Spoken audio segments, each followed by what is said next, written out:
इमरान खान और बुशरा बीबी का निकाह इद्दत में क्यों हुआ था? ओन चौधरी का हैरतकुन इंकशाफ। मारूफ सहाफ़ी और कालमनगार जावेद चौधरी अपने आज के कालम में लिखते हैं कि ओन चौधरी 2010 से 2018 तक साई की तरह इमरान खान के साथ रहे। ये रात के वक्त उन्हें मिलने वाले आखिरी और सुबह मुलाकात करने वाले पहले शख्स होते थे।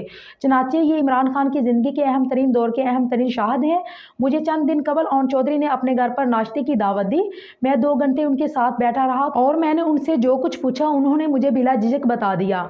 मैंने सबसे पहले उनसे रेहाम खान के बारे में पूछा। उनका कहना था कि रेहाम खान से इमरान खान का राब्ता धरने के दौरान हुआ था। ये इंटरव्यू के लिए कंटेनर पर आती थी और ये राब्ता आहिस्ता आहिस्ता उस तल्लक में तब्दील हो गया जिसका इख्तिताम शादी की शक्ल में हुआ।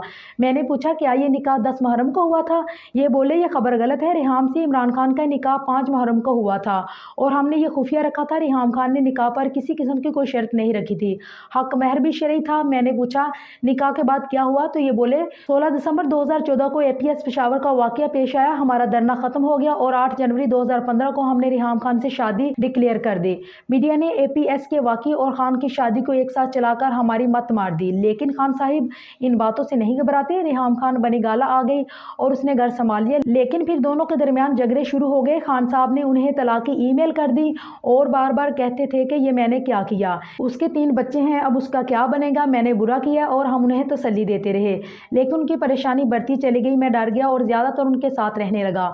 मैंने घर के नौकरों से तफ्तीश की तो पता चला खान साहब ने तलाक से पहले फ़ोन पर किसी खातून से बात की थी और ये तलाक उनके मशवरे के बाद हुई थी।